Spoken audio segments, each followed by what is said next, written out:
हम लाते हैं top news, आपके फेवरेट टॉक शोज और अनलिमिटेड एंटरटेनमेंट सिर्फ यूट्यूब पर। अगर आपने अभी तक हमारा चैनल सब्सक्राइब नहीं किया तो अभी सब्सक्राइब करें और बेल आइकॉन को क्लिक करके हमारी लेटेस्ट वीडियोस के बारे में अपडेट जानें। सब्सक्राइब कीजिए और हम आपको लिए चलेंगे आपकी फेवरेट वीडियो की तरफ। ये आजकल गर्म हुआ हुआ मसला है, लेकिन इसकी आवाज़ नहीं निकल रही और ये कि सामने नज़र नहीं आ रही चीज़ें, ना कोई बोल रहा है सामने, लेकिन खुसर फुसर हो रही है। जनाब शायद कोई लोग आए हुए सऊदी अरेबिया से और वो चाहते ही है जनाब कि कोई इस किस्म का कोई रिलीफ मिल जाए मियां नवाज शरीफ साहब को। अगर इलेक्शंस आप इसी तरह करवा देते हैं तो लोग कहते हैं जी बैक टू स्क्वायर वन वाली सिचुएशन हो जाएगी, फिर भी उसका क्या हासिल वसूल हुआ। Some sort of scheme is coming up and the scheme is कि उसमें जिन लोगों के पैसे बाहर हैं, जिन्होंने डिक्लेयर नहीं किए हुए, उनको एक थोड़ा सा रिलीफ दे दिया जाए और 1 महीने में अगर वो डिक्लेयर कर देते हैं कि उनके डॉलर्स या उनके अकाउंट्स या उनकी प्रॉपर्टीज़ जो भी मुल्क से बाहर है, वो अगर वो 1 महीने के अंदर अंदर डिक्लेयर कर देते हैं तो वो उसमें एक सर्टन अमाउंट 2% या 3% वो दे दें तो वो उनके डिक्लेयर हो जाएगी। एक वो भी ग्रुप है जो कहता है जनाब, जो मैंने अभी जिक्र किया कि जी बड़ा देखो जी सारे बंदे मिल के ढाना चाहते सर नवाज शरीफ नूं, ठीक है ढिया नहीं हो, उन्हें गलत काम किते ने, लेकिन वो वोट असी नहीं पा। बिस्मिल्लाहिर्रहमानिर्रहीम। कुछ चीज़ें ऐसी हैं जो आपके जहनों में होती हैं, सवालात ऐसे हैं जो आपके जहनों में होते हैं और आप पूछना चाहते हैं, और स्पेशली हम लोगों से भी और हमारे जो पैनल्स होते हैं उनके साथ भी, हमारे पैनल्स के अंदर जितने भी लोग आते हैं और उनसे भी पूछना चाहते हैं। और गाहे बगाहे आप सोशल मीडिया के थ्रू या ईमेल्स के थ्रू या जैसे भी जो भी मोड ऑफ कम्युनिकेशन आप यूज़ करें, आप भेजते रहते हैं। सो मैं ज़रा थोड़ा सा इनफॉर्मल सा यहाँ पे रखना चाहता हूँ प्रोग्राम को, और मैं चाहता ही हूँ कि कुछ सवालात जो हैं वो सामने रख दिए जाएँ, PTI वालों के सामने भी रख दिए जाएँ, नून लीग के सामने भी रख दिए जाएँ, और फिर उनके जवाब जो भी आए इनकी तरफ से आपको कम से कम मिल जाए वो जवाब। मैं उस तरह चलना चाहूँगा। मलिक अहमद ख़ान साहब मेरे साथ मौजूद है, तर्जमान है पंजाब गवर्नमेंट के, पाकिस्तान मुस्लिम लीग नून से इनका ताल्लुक़ है, लेकिन इस वक्त फेडरल कैपिटल में है। फेडरल कैपिटल का मौसम जो है वैसे काफ़ी बेहतर है, रात को बहुत बारिश हुई है और लेकिन अभी मौसम फिर भी बेहतर है और मलिक साहब भी मुस्कुरा रहे हैं। और पंजाब से अगर इस्लामाबाद में आए हुए हैं तो डेफिनेटली उसकी वजूहात होंगी, वजह नहीं होगी, वजूहात होंगी। सो प्रोग्राम शुरू होने से पहले अली मोहम्मद ख़ान साहब भी मेरे साथ मौजूद है। हम दोनों इनकी बैठे हुए तारीफ़ें कर रहे थे कि मलिक साहब जो है वो पेशेंस लूज़ नहीं करते, इज़ वेरी चिल काम and he is like you know, बड़े आराम से तहम्मुल से अपना मुद्दा भी बयान कर देते हैं। और मेरे ख्याल में इससे बेहतर बंदा पंजाब को नहीं मिल सकता, पंजाब गवर्नमेंट को नहीं मिल सकता। इसी तरह ही है ना जी अली? तकरीबन ऐसी है, तकरीबन ऐसी। नहीं खुल के कह रहे हो, अभी इससे पहले तो आप तकरीबन नहीं कह रहे थे, इससे पहले तो हम खुल के तारीफें कर रहे थे कि पंजाब गवर्नमेंट के साथ बड़ा बंदा है कि one of the most composed representatives of Punjab government, क्योंकि हमारे और भी बाकी दोस्त ही हैं, दुश्मन तो नहीं है, लेकिन वो जरा गुस्सा जल्दी बाकी कर जाते हैं। एक काइंड ऑफ यूजर, आप दोनों की मेहरबानी है जी। लेकिन स्पेस नहीं देंगे, स्पेस नहीं देते। अच्छा मजे की बात यह है मलिक साहब की कि मलिक साहब ने अगर नहीं भी है ना कोई चीज़, मतलब कि स्टैंस नहीं भी लिया जा सकता, वो केस नहीं भी फाइट किया जा सकता, इतना पक्का मुंह बना के उसको केस को फाइट करेंगे ना कि अगला बंदा कन्विंस ही हो जाता है। क्यों? ऐसे ही है ना। देखें, बिस्मिल्लाह मुबारक अला सय्यिदिना मुहम्मद रसूलुल्लाह सल्लल्लाहु अलैहि वसल्लम। देखें, हम सब की अपनी अपनी जमातें हैं, लेकिन अभी ऑफ द रिकॉर्ड भी जब हम गुफ्तगू कर रहे थे, मैंने आपको अर्ज़ किया, आज मैं गया था सवाबी यूनिवर्सिटी में, स्टूडेंट्स को वहाँ पर एड्रेस किया।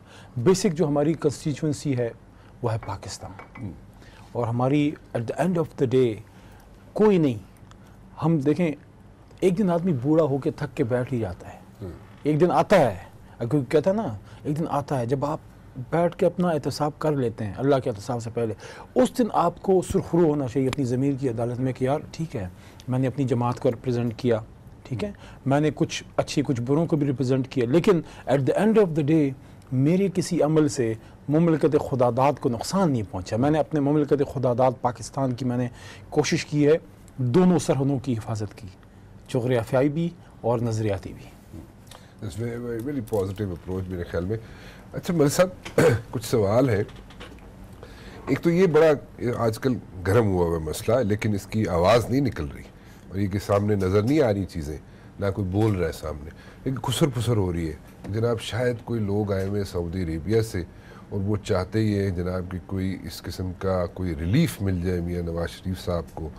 और मियाँ शहबाज शरीफ साहब तो ऑलरेडी जो है वो तो हॉस्टाइल एटीट्यूड नहीं है उनका, बिल्कुल नहीं है। और लेकिन मियाँ साहब का डेफिनेटली है, मरीम बीबी का डेफिनेटली है, लेकिन कोई रिलीफ मिल सकता है क्या? वाकई को 2-4 लोग आए हुए सऊदी अरेबिया से? साहब I am not privy to that, मेरे इल्म में नहीं है, लेकिन मैं एक बात ये कह सकता हूँ कि देखें 3 बड़े हैं ना जी इस वक्त। एक चीफ जस्टिस हैं, एक वजीर आज़म हैं, एक चीफ ऑफ आर्मी स्टाफ हैं। चलो इन 3 को ही गिन लें, बाकी साइड पर रख दें। तो जो पब्लिक पोस्चर है वो तो एक दूसरे के साथ हॉस्टिलिटी का आया हुआ है। अच्छा, फिर दूसरी जो 2 मेन स्ट्रीम बड़ी पॉलिटिकल पार्टीज़ हैं जिनमें चेयरमैन पीटीआई इमरान खान हैं या मियाँ नवाज शरीफ साहब हैं या शहबाज साहब हैं फॉर दैट पर्पस। अब इतनी ज़्यादा पोलराइजेशन और इस हद तक तू तकार पहले नहीं थी। देखिए मोहतरमा बेनज़ीर का और मियाँ नवाज शरीफ पर एक इल्ज़ाम है कि जब वो उनको चैलेंज कर रहे थे तो कुछ उनके रवैये के अंदर भी सख्ती थी और बात करते थे और इल्ज़ामात ऐसे लगते थे, लेकिन समहाउ ये मामला ज़्यादा बिगाड़ का शिकार हो गया। अच्छा देखें, अब हम ये कह रहे हैं कि ठीक है चले, ये जो व्हील इन्वेंट हुआ है इसने रुकना थोड़ी है, ये व्हील तो चल रहा है। अब जो मामला था कि सुप्रीम कोर्ट के अंदर से उनको डिस्क्वालिफिकेशन करके भेजी गई, बड़ी बहस हुई, प्रोज एंड कॉन्स। अब इसी पॉइंट ऑफ लॉ पे कि डिस्क्वालिफिकेशन हो सकती है कि नहीं, हैरानगी की बात यह है कि सुप्रीम कोर्ट के अपने डाइवर्जेंट पॉइंट ऑफ व्यूज़ हैं। किसी एक जगह पे कहा नहीं हो सकती, किसी एक पे कहा हो सकती है, कुछ जजमेंट्स आज भी फील्ड होल्ड करती हैं।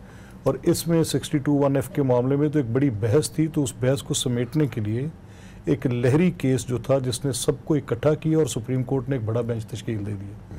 अभी वो तस्फिया तलब है, अभी उस पर बात मुकम्मल नहीं हुई थी, तो ये फैसला बीच में आ गया। इसने 12-14 सवालात उठाए।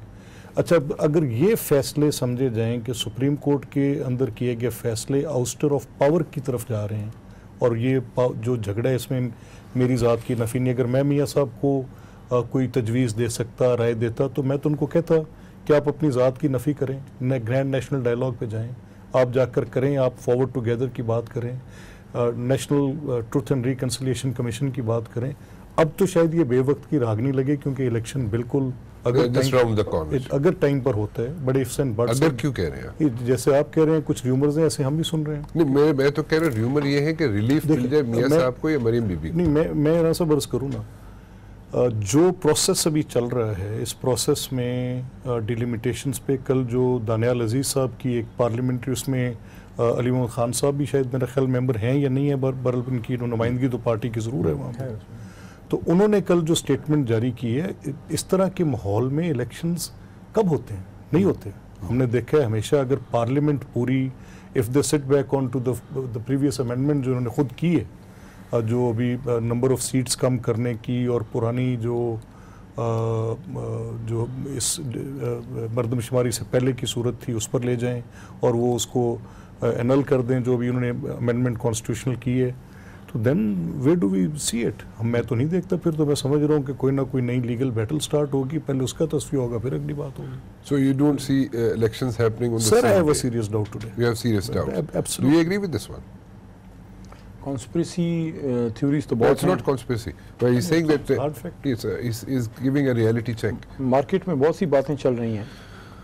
मैं समझता हूँ कि 2 तरह की बातें, मतलब एक चीज़ लोगों के जहन को बड़ा अपील कर रही है, जो एक नैरेटिव बिल्ड हो रहा है, आई डोंट नो कहाँ से हो रहा है, लेकिन मीडिया में हो रहा है। वो नैरेटिव ये है कि आप सफाई पहले करें। अब लोग इतना जो है ना, मुबश्शिर साहब, राना साहब, इतना वो तंग हैं कि कोई ऐसी बात चाहे किसी भी कॉर्नर से है, उनको अपील करती है। आपको याद होगा 1996 में जब मियाँ साहब की शायद दूसरी गवर्नमेंट बनने वाली थी और बीबी का वो दौर था, वो उस ज़माने में एहतसाब की बात चली पहले, कि पहले एहतसाब और फिर इंतखाब, इस तरह की कोई बात मुझे याद है। वी वो स्टूडेंट्स इन इंजीनियरिंग, और अभी भी इसी तरह की एक नैरेटिव सा बिल्ड हो रहा है, और लेकिन ये कि सफाई पहले करो, एहतसाब करो। ये जो 3 जज, अपना रिटायर्ड जज जनरल साहिबान की भी, जो अशरफ जहांगीर, अशरफ काजी साहब, और ये कोई आई थिंक नहीं, उनका नहीं है, 3 और हैं, उनका कोई स्टार्ट हुआ है नैब का। जी रेफरेंस। तो ये मतलब ये है कि अब अगर कोई कहे कि यार बैलेंस नहीं है, तो वहाँ उनका भी वो जो है वो स्टार्ट हो गया। लेकिन मैं समझता हूँ कि उसमें भी दो राय है ना। जी। दो राय ये है, देखें अगर इलेक्शंस आप इसी तरह करवा देते हैं तो लोग कहते हैं जी बैक टू स्क्वायर वन वाली सिचुएशन हो जाएगी, फिर भी उसका क्या हासिल वसूल हुआ, नंबर वन। नंबर टू, अगर इलेक्शंस कराए जाए सारी चीज़ें क्लीन अप करके, जो भी छोटे छोटे इश्यूज हैं, ये जो जो क्वेश्चन मार्क्स हैं, छोटे बड़े क्वेश्चन मार्क्स तो नहीं आप उसको एलिमिनेट कर सकते, लेकिन जो छोटे क्वेश्चन मार्क्स हैं उनको टेक केयर करके इलेक्शंस करवाए जाए तो प्रोबेबली थोड़ा सा पिक्चर डिफरेंट होगी। देखिए इस वक्त मैं ज़ाती राय तो आपको दे नहीं सकता, ना मुझे देनी चाहिए, मैं क्योंकि पार्टी मौक़िफ़ बयान करने ही बैठा हूँ और पार्टी की राय हमारी ये है कि डिले नहीं होना चाहिए, क्योंकि पाकिस्तान में मलिक साहब सेज कि ही हैज गॉट सीरियस वो तो उनको फीलिंग है ना, वो पार्टी पोजीशन नहीं है, लेकिन पाकिस्तान में जो हिस्ट्री रही है पार्टी पोजीशन मलिक साहब नहीं sir, he is right, what Ali Mohammad is saying बिल्कुल लफ्ज़ बलफ्ज़ किसी सूरत डिले नहीं होने चाहिए, ठीक है, लेकिन मैंने तो आपके सामने एक फूड फॉर थॉट अगर आप 1999 में जाएं या आप 77 में जाएं तो 77 का तो 99 से कंपैरिजन इसलिए नहीं हो सकता कि वो बिल्कुल माहौल वो दूसरा था, वो तो पीछे एक तहरीक चली थी वो निज़ाम मुस्तफ़ा वाली भुट्टो साहब के ख़िलाफ़ और वो सारा, लेकिन 99 में जब ये अपना मुशर्रफ साहब आए वो तो सब रीसेंट पास्ट है ना, वो तो हम सबको याद है। मुझे उनका वो याद है वो डायलॉग जो उन्होंने मारा था कि वील नैब देम, पता नहीं किसको नैब किया, जिसको नैब किया उसको पता होगा, कम से कम करप्शन में तो किसी को मुझे नहीं लगता कोई प्रॉपर नैब किया, नैब उन्होंने किया, वो नैब करते थे, अब पता नहीं किसको करते थे। पॉइंट इज कौम का तजर्बा अच्छा नहीं है, अगर कोई अच्छे इंटेंशन से आता है कि भाई ठीक है बीच में आप गैप दे दें, 6 महीने का साल का दे दें गैप, उसमें आप सफाई कर दें, क्या गारंटी है कि वो सफाई करने वाला हमारी सफाई करके चला जाए, मतलब सिस्टम कोई साफ करके चला जाए। ट्रस्ट डेफिसिट है ना। हाँ जी, अच्छा, तो इसमें फिर जो देखें आइडियल जो एक सिनेरियो बनता है वो ये है, सिनेरियो ये है कि इलेक्शंस टाइम पे होने चाहिए, लेकिन साथ साथ अकाउंटेबिलिटी भी चलती रहे, साथ चलती रहे। अच्छा, हाँ साथ साथ चलिए। मेरा सब इसमें जो 70 साल है ना, मुझे वो डराते हैं। अच्छा, मुझे वो 70 साल कैसे डराते हैं कि हमने प्रोडास देखे, people public representative disqualification ordinances देखे 60 की दहाई में देखे, एबडोज देखे, इलेक्टेड बॉडीज डिस्क्वालिफिकेशन ऑर्डिनेंसेस देखे, और ये सब के सब हैरान कुन बात है कि ये एहतसाब के नाम पे हुए। अच्छा, फिर एहतसाब कमीशन देखे, सैफुर रहमान के एहतसाब कमीशन, मुस्लिम लीग नून को सफाई देनी पड़ती है, दी जाती नहीं है, वो देखे। और फिर वो भी देखा जब जरदारी साहब के केसेस ब्रश अवे हुए by one order of the Lahore high court, और वो ही came to the straight away to the prime minister house, और पूरे के पूरे गुलाम इसहाक खान साहब की एमनेस्टी देती देखी हमने। एहतसाब हमेशा करप्शन की गार्ब में, और फिर इरशाद हक्कानी साहब की किताब पढ़ी आज, स्याह करप्शन सफ़ेद एहतसाब, और फिर हमने वो कुरैशी साहब का दौर देखा, और फिर प्रेसिडेंट फ़ारूक लगारी की डॉक्ट्राइन देखी। इन सब में हमने एक चीज़ कदर मुश्तरक देखी कि करप्शन के नाम और एहतसाब के झगड़े पे सिर्फ हुकूमतों को निकालने, इनकम्बेंट को, और नई प्लेसमेंट का एक झगड़ा हुआ, और इस्टेब्लिशमेंट का रोल हुआ। इसमें कुछ छुपी बात नहीं है, ऑन रिकॉर्ड है, सुप्रीम कोर्ट की पिटिशंस में है, जो साहब का करेक्टर्स हैं वो अपनी पोजीशंस एडमिट कर गए हैं, उसमें हम भी फॉल्ट लाइंस पर रहे। मैं कोई चैम्पियन नहीं कर सकता कि जो आज हमारा वोट की हुर्मत, तकद्दुस, डेमोक्रेसी की लड़ाई, इन सब की बातें करते after passage of these 35 years and all that, आज हम जहाँ पे आके खड़े हैं, हमें बहुत सारी वजाहतें देनी पड़ती हैं, जिसमें मियाँ साहब ने खुद मेमो की हद तक आके कहा कि मेरा वो मामला, we were the first ones to say that कि 2 wrongs कांट मेक 1 right। हम पीपल्स पार्टी कहते थे कि अगर उस वक्त हमसे गलती हुई तो उसकी acknowledgement after passage of this time. लेकिन मामला यहाँ है क्या, देखिए मियाँ साहब का केस एक बड़ी इंटरेस्टिंग केस स्टडी है। मियाँ साहब की कि वो प्रॉपर्टीज़ जो हैं, मैं I have been trying to convince everyone whom I talk to, शायद इस बात पे कि 2006 से पहले का वेल वो लिफ्ट नहीं कर सकते, प्रिंस और रॉयल फैमिली कतरी यहाँ आ नहीं सके, बुलाए नहीं जा सके, वो आए नहीं इनके कहने पर, कोर्ट की जुरिस्डिक्शन के ताबे वो माने नहीं, और वो एक मजाक बना। लेकिन 2006 से पहले Sharif family is not cognizant of what they are being asked, जो पूछा जा रहा है वो वेल लिफ्ट नहीं कर सकते। और 2006 के बाद की जो वो जस्टिफिकेशन दे रहे हैं, उसमें वर्जिन आइलैंड्स का जो वो लेटर अटॉर्नी जनरल का आया हुआ है, उसके साथ एक केस के अंदर डिफ़िकल्ट पोजीशन बनी हुई है, नैब कोर्ट के अंदर है। मियाँ साहब का ये मौक़िफ़ वो अपनी जगह पर हैं कभी मैंने कौन सी करप्शन की, ये तो मेरे फैमिली एसेट्स थे। अब ये two divergent point of views है। अब मामला कहाँ पे आके रुकता है कि अगर या तो पीछे इससे पहले बड़ी शाउट आई, मोहतरमा के सरे पैलेसेस की आई, हमारी पार्टी उसको लेके अपने पॉलिटिकल नैरेटिव पे जाती थी, इलेक्शन कैंपेन्स में हम जाते रहे, उनके सरे पैलेसेस पे कुछ ना हुआ, फिर उसके बाद you name it and you talk of it. Rana साहब, क्या हो गया और क्या हुआ। ये मामला जो आज है, अच्छा अब देखें, अब जहाँ तक ये मैं खुद इस नुक्ते नज़र का हामी था कि फॉरवर्ड टुगेदर, और ये मैं कोई हवा में बात नहीं कर रहा था, हम ये कहते थे कि this is a theory, a Churchillian theory, जिस पर फॉरवर्ड टुगेदर कब आया, जब डिफाइंस हुई, और जब विलायत के अंदर डिफाइंस हुई, जब माइट ऑफ जर्मनी के ख़िलाफ़ लोग लड़े, तो चर्चिल 45 का इलेक्शन हारा 1945 का, फॉरवर्ड टुगेदर की बात पर हारा, प्रैग्मेटिज्म पर हारा। इलेक्शन हार जाना बड़ी बात नहीं, बट नेशन बिल्डिंग हो जाएगी। आज सोल सर्चिंग कर लें, मैं भी कर लूँ, वो भी कर लें जिन्होंने की, पार्लियामेंट कर ले, इस्टेब्लिशमेंट करे, फौज करे, अदलिया करे, किसने कहाँ गलती की। बड़ी इंटरेस्टिंगली उस दिन कमर जमान कायरा साहब थे, तो मैंने कहा कहीं पार्लियामेंट से भी गलती हुई होगी, तो ही सेड कि नहीं, पार्लियामेंट कभी गलत नहीं होती। मैंने कहा सर 58(2)B तो गलती थी, हमें माननी पड़ेगी। ये सदर का एक्ट ऑफ पार्लियामेंट के वर्दी में दोबारा इलेक्ट कर लें मुशर्रफ साहब को, ये तो 2 फाश गलती हैं, छोटी मोटी को तो मैं गिनता नहीं। ठीक, अब मामला यहाँ रुकता है सर आके कि इस स्टेज पर जहाँ पे हम खड़े हैं, एक बड़ी सीरियस सिचुएशन है।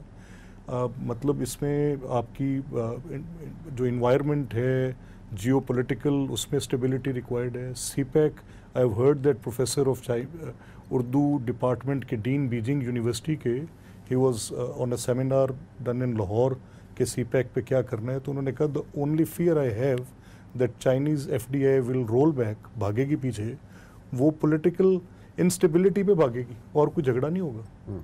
आपका इस्तेकाम नहीं है, सियासी इतराज़ात आपके बहुत ज़्यादा हैं एक दूसरे के साथ, और आप उसके बोझ के तले अपनी इकोनॉमी को भी दबा देंगे। और my fear as a citizen of Pakistan, एक कंसर्न्ड पार्टी पोजीशन तो सर है, ठीक है, हमने इलेक्शंस में जाना है, पार्टी पोजीशंस पे जाना है, अपनी बात करेंगे, but at least once we are talking for अपने मुल्क की, एक थोड़ा सा रिलीफ दे दिया जाए, और 1 महीने में अगर वो डिक्लेयर कर देते हैं कि उनके डॉलर्स या उनके अकाउंट्स या उनकी प्रॉपर्टीज़ जो भी मुल्क से बाहर है, वो अगर वो 1 महीने के अंदर अंदर डिक्लेयर कर देते हैं, तो वो उसमें एक सर्टन अमाउंट 2% या 3% वो दे दें, तो वो उनके डिक्लेयर हो जाएगी। और 1 महीने के बाद दें तो फिर थोड़ी सी और कोई परसेंटेज बढ़ जाएगी, और तीसरे महीने दें तो उसकी परसेंटेज मज़ीद बढ़ जाएगी जो उनको देनी पड़ेगी, और वो सारी चीज़ें क्लियर हो जाएंगी। इसका एक तो रीज़न ये है कि इंटरनेशनल लॉज कई जगहों पे तो मौजूद हैं, लेकिन ऑल ओवर द वर्ल्ड एक पक्का एक लॉ आना मुतवक्के है, जिसमें जनाब सारी चीज़ें डिक्लेयर करनी पड़ेंगी, सोर्स डिक्लेयर करना पड़ेगा। अगर आप नहीं करेंगे तो वो सारी कन्फिस्केट हो जाएंगी चीज़ें। दूसरा ये है कि जनाब इस लॉ से, ये जो स्कीम सोची जा रही है या जिस पे काम हो रहा है, उस पर यह है कि जनाब मियाँ साहब को भी उसका रिलीफ मिल सकता है। व्हाट डू यू थिंक, इसमें सिर्फ मियाँ साहब को ही रिलीफ मिलेगा, उनके साथ और भी बहुत से लोगों को रिलीफ मिल सकता है, और उसका क्या बनेगा क्या? क्योंकि इस किस्म की हमने माजी में भी देखी, कई ऐसी स्कीम्स आती रही हैं जिसमें जो भी पैसा है वो जो गया होता है मुल्क से बाहर, वो क्लीन हो जाता है। देखिए, आई डोंट नो कि इसको आप मियाँ नवाज शरीफ सेंट्रिक कर सकते हैं। सिर्फ मियाँ साहब को फ़ायदा नहीं पहुंच सकता, बहुत से लोगों को। लेकिन एक चीज़ पे जो मेरी बड़ी हार्ड स्ट्रॉन्ग बिलीफ है, वो ये है कि पॉलिटिशियन बाय बर्थ या बाय डिफ़ॉल्ट, जिस तरह मछली ने पानी में रहना है ना, पॉलिटिशियन जितना भी फिरौन हो उसने रहना आवाम में ही है। हवा में, अवाम में। अच्छा, अवाम में, हवा में तो जो रहते हैं फिर हवा में उड़ जाते हैं। अच्छा, अवाम में रहना है। अब वो बाय डिफ़ॉल्ट उसकी वर्किंग मैकेनिज्म ऐसी है कि वो जो कुछ भी करता है, at the end of the day he wants the good will of the people. 50 अरब चुरा के भी वो चाहेगा यार लोग मुझे अच्छा कहें, पीछे मेरी तारीफ हो। ये उसकी जो जॉब है ना, वो जॉब उसमें ये चीज़ इंस्टिल कर देती है। ये कंपल्शन नहीं है, ना ब्यूरोक्रेट की है, ना किसी जज साहब की है, और ना किसी जर्नल की है, क्योंकि उनको ज़रूरत नहीं है इस चीज़ की। तो जब कोई ब्रेनस्टॉर्मिंग होती है किसी भी साइड से और उससे कोई आपको कोई इस तरह का कोई एवेन्यू ओपन होता है जहाँ से आपको कोई सोल्यूशन की बात करें, अगर वो ब्यूरोक्रेटिक सर्कल से आएगा, at the end of the day system तो होगा ही होगा, अवाम लूज़र होगी। उसकी वजह क्या है? उसकी वजह ये है कि हमें लोग क्वेश्चन करते हैं, हमसे सवाल हो सकते हैं। आपको थोड़ा सा इंटरप्ट करूंगा। ये सवाल आप पे होते हैं, लोग आपसे पूछते भी हैं, लेकिन वोट वो कहते हैं जनाब, वो आज भी लोग अगर गली मोहल्ले में चले जाए ना, मैं एक छोटी सी बात आपसे शेयर करना चाहूँगा। लोग कहते हैं हाँ जी मियाँ साहब ने फ़लाँ गलती की थी, मियाँ साहब ने जनाब फ़लाँ चीज़ गलत की थी, जी मियाँ साहब ने जिन्हें गल कर दे ना ये फ़लाँ भी गलत है। आप जिस तरफ जा रहे हैं मैं समझ रहा हूँ, लेकिन आप कहते हैं वोट असी मियाँ साहब नहीं पावांगे। उसकी भी मैं आपको वजह क्या है? मैं आपको उसकी वजह बताता हूँ। देखें, हमने पाकिस्तानी अवाम को एजुकेशन नहीं दी, हमने उनको अवेयरनेस नहीं दी।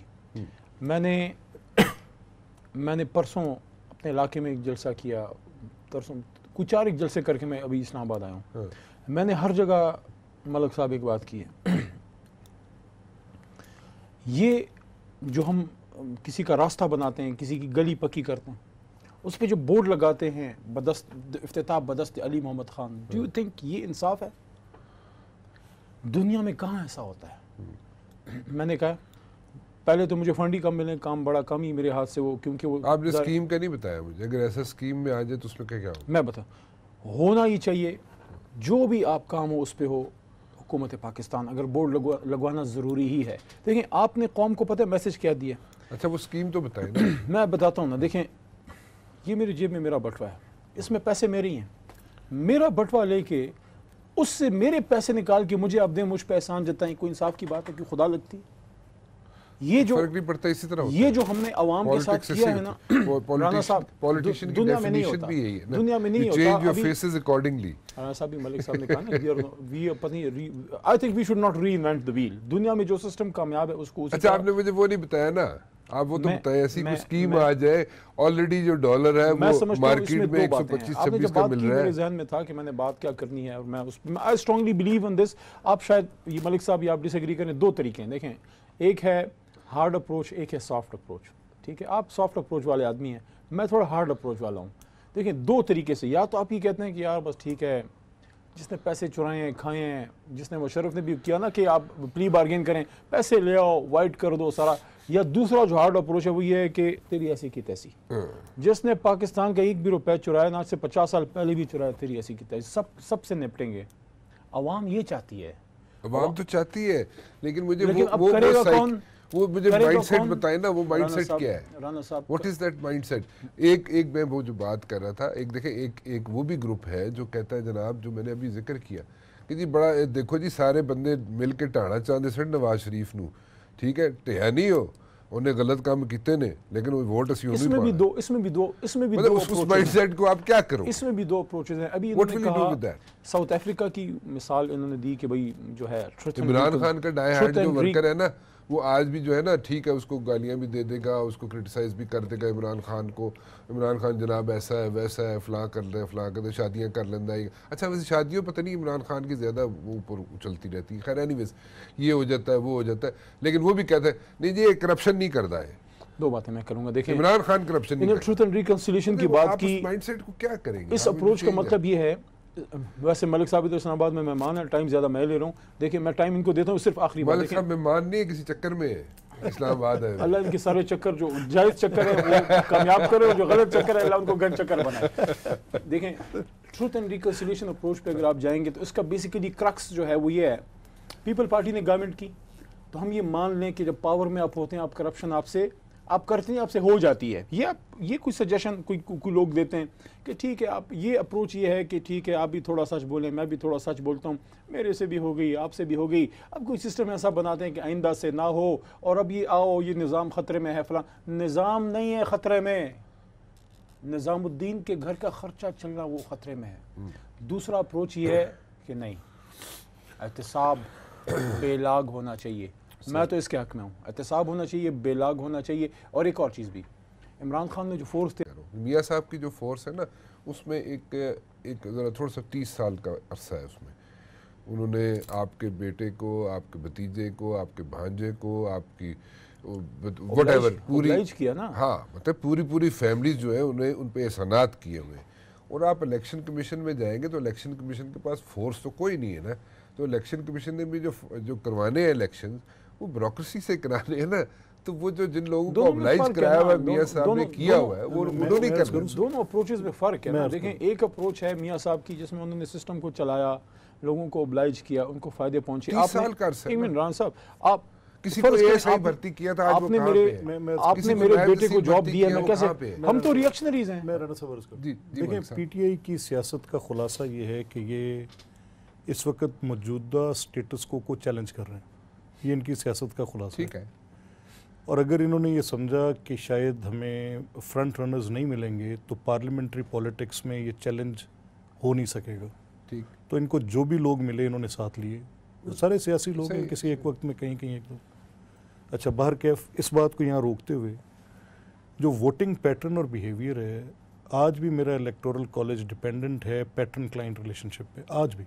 ठीक है। अगर मैं कॉन्स्टिट्यूंसी पॉलिटिक्स करता हूँ तो मैं एक स्टेक होल्डर हूँ, तो मैंने अपने स्टेक को तो पहले बचाना है ना सर। मैंने उसके लिए उसको प्रोटेक्ट करना है, अपनी एक्सेप्टेबिलिटी रखनी है। मैंने अपने वोटर, अपने constituent, I am not member of a legislative assembly, वो एबॉलिश होगी 1900 में कि मेरा काम सिर्फ आइन साजी करना है और मैंने कानून बनाना है। मेरी पहली जिम्मेदारी अपने कॉन्स्टिट्यूंट के प्रॉब्लम्स को एड्रेस करना है। अब अगर वहाँ पे इंफ्रास्ट्रक्चर की कमी है तो मैंने वो देना है। अब अगर वो जब मैं इंफ्रास्ट्रक्चर की कमी को पूरी करूँगा तो मेरा कॉन्स्टिट्यूंट उस चीज़ को अंडर ऑब्लिगेशन आता है कि with my vote he did it. ये एक पूरी दुनिया की डेमोक्रेसी की एक्सेप्टेड नॉर्म है, ये ऐसे ही होता है। इसके बरक्स आप कोई और नया तजर्बा कर नहीं पाया आज तक। ये कई सदियों से प्रैक्टिस होना शुरू हो गया है, 1800 के ऊपर की बात है जब से ये काम चल रहा है। अच्छा, अब इसमें कहीं एक जगह पे फ्लॉ अगर आ जाए कि आप ये समझें कि आपने वोटर को, वो इलेक्टोरल कॉलेज के वोटिंग पैटर्न बिहेवियर को, उस ट्रेंड को चेंज करना है, वोट कैसे आपने लेने हैं, तो हम उसकी भी बात कर रहे हैं। आज कर रहे हैं, देर से कर रहे हैं, लेकिन कर रहे हैं। हम कह रहे हैं कि आज हम वोट कैसे मांगेंगे, हम वोट की हुर्मत की बात कर रहे हैं। हम कह रहे हैं सैंक्टिटी ऑफ वोट को बिल्कुल, आप इसको जिस तरह से आपने पामाल किया हुआ है, वोट की सैंक्टिटी रहनी चाहिए। वोट की सैंक्टिटी टर्फ का झगड़ा है, वोट की सैंक्टिटी कुछ और नहीं है।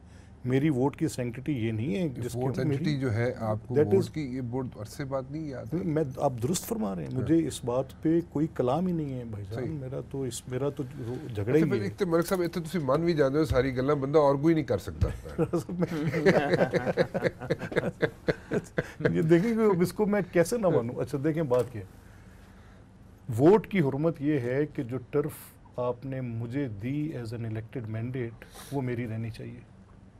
मुझे बाइख्तियार होना चाहिए अपनी फॉरेन पॉलिसी पे। नहीं हो सकता, क्यों नहीं हो सकता? सिक्योरिटी स्टेट है, आपकी बहुत सारी डिपेंडेंस है, आपका हर कंपैरिजन हिंदुस्तान के साथ है। आप चले जाएं किसी कंपैरिजन में बैठें, आप उनके मुकाबले में अपनी सिक्योरिटी जियोपॉलिटिकल रीजनिंग पर खड़े हैं, इकोनॉमी पर नहीं खड़े, ठीक है, पॉपुलेशन बल्ज पर नहीं खड़े। तो जो फिर आपकी अंडरस्टैंड किस बुनियाद पर हम कह रहे हैं, सीएम पंजाब क्यों कह रहे हैं, हम कोई ये बात नहीं करना चाह रहे कि आपने फैसला मियां नवाज शरीफ साहब के खिलाफ क्यों लिया। हम ये कह रहे हैं कि किसने क्या करना है। अगर पिछले कॉन्स्टिट्यूशन में तो हर चीज़ एक मुतफ़िका डॉक्यूमेंट है, उसको छेड़ा तो किसी अजाब में पड़ जाएंगे, लेकिन उसके कॉन्टूर्स तो तय कर लेना। Well, sir, don't you agree with this thing, both of you? वो एक नेशनल सिक्योरिटी कौंसिल बनाई थी। ठीक है, आप मुशर्रफ साहब पे इख्तलाफ कर सकते हैं, मुशर्रफ साहब के कई इक़दाम पे इख्तलाफ कर सकते हैं, लेकिन नेशनल सिक्योरिटी कौंसिल बनाई थी, उसके बड़े फ़वाइद थे वैसे, don't you think so? Sir देखिए, वो जनरल जहांगीर करामत, पहले थोड़ा सा पीछे ले जाता है। जनरल जहांगीर करामत का जो मामला था वो उसी नेशनल सिक्योरिटी काउंसिल का मामला था, और शायद आज जितनी उसकी ज़रूरत महसूस की जा रही है, भी मिनिस्टीरियल कमेटी एक ऐसी है जो सिक्योरिटी इश्यूज़ को देखती है, जिसमें सारे लोग बैठते हैं। वो security not exactly the way it was जो मुशर्रफ ने बनाई थी, जो मुशर्रफ की बनी हुई थी, लेकिन इससे शायद ये झगड़ा निकलता है कि पार्लियामेंट की जो सुप्रीमेसी है वो अंडरमाइन होती है। ये एक पैरेलल एक बॉडी बनती है और ये बॉडी पार्लियामेंट से सुप्रीम होकर बैठती है, तो पार्लियामेंट कहीं ना कहीं कॉम्प्रोमाइज़ होती है। साहब एक सजेशन दूँ आपको, जो थाईलैंड का कॉन्स्टिट्यूशन है ना, वो ज़रूर पढ़िएगा। थाईलैंड का कॉन्स्टिट्यूशन अगर आप पढ़ेंगे ना, तो उसमें आपको ये चीज़ें मिलेंगी जो कि बड़े स्मूथ सेलिंग हो रही है। मेरी नज़र से नहीं गुजरा जी, अगर आप देखेंगे, मैं इसीलिए कह रहा हूँ next time when we meet आप, खान साहब मुझे एक चीज़ बताएं, मैं एक अभी आपकी बिल्कुल पड़ोस में बिल्डिंग है, नाम नहीं लूँगा, बहुत बड़ी बिल्डिंग अभी जो हाल ही में बनी है, उसमें बहुत दुनिया की वो बिजनेस हो रही है। देखें, मैं इस बात से इनकी बिल्कुल एग्री करता हूँ। मैं core to from the core of my heart I am a democrat, ठीक है। मैं ये कहता हूँ, जिस तरह कायद आज़म ने कहा था ना डॉक यार्ड में खड़े होकर कराची में, कि पॉलिसी मेकिंग और गवर्नमेंट चलाना सिविलियंस का काम है, और जो फोर्सेस हैं वो हमारी इज़्ज़त हैं, उनकी हम रिस्पेक्ट करेंगे और वो अपनी ड्यूटी करेंगे, हम लोग अपनी करेंगे। लेकिन यहाँ पे एक बात है, देखें, जो हार्ड रियलिटीज़ पाकिस्तान की रही हैं, तो फिर अगर आप एक अच्छे प्लेयर हैं, पॉलिटिकल प्लेयर हैं, तो फिर आपने अपना रास्ता निकालना था। अब आपने अगर बड़ी बिल्डिंग बनानी है तो फिर बुनियाद रखें। देखिए, किसने फॉरेन पॉलिसी तो मलिक साहब बाद में आएगी, किसने हमें मना किया है कुछ भी ना करें। इस्लामाबाद में पिम्स बना दें, इस्लामाबाद में पॉलीक्लिनिक बना दें, इस्लामाबाद में साफ पानी का मसला आ रहा है, 3 साल में पीने का पानी नहीं होगा। थोड़ा सा इंटरप्ट करूंगा आपको। बल्दियाती नुमाइंदों को फंड्स तो दे दें। I know there are so many issues, you know, if you like jot it down, तो it's going to take like ages to like address those issues और एटलीस्ट डिस्कस देम। लेकिन एक चीज़ बिल्कुल जाते जाते मैं आपसे भी और व्यूअर्स से शेयर करूंगा। As a student of DSS मुझे ये सिखाया गया था कि जब करप्शन जो है वो कॉरिडोर्स ऑफ पावर में इस हद तक पहुंच जाए जैसे आज पहुंची हुई है, तो वहाँ पे नेशनल सिक्योरिटी कॉम्प्रोमाइज़ हो जाती है। This is what I was told and I was taught. और अगर आपके पावर प्लेयर्स पाकिस्तान के बाहर उनके स्टेक्स हों, फिर क्या सिक्योरिटी कॉम्प्रोमाइज़ नहीं होती? और अगर मुहतसिब का किरदार हुकूमतों की तब्दीली रह जाए तो नेशनल सिक्योरिटी बहुत ज़्यादा कॉम्प्रोमाइज़ होगी। एग्रीड जी, इस पे भी हम डिबेट कर सकते हैं। आप सबका बहुत बहुत thank you so much sir. Thank you very much for coming in, very बहुत नाइस शुक्रिया। फिलहाल राना मुबशिर को इजाज़त दीजिए जी, अल्लाह हाफिज़।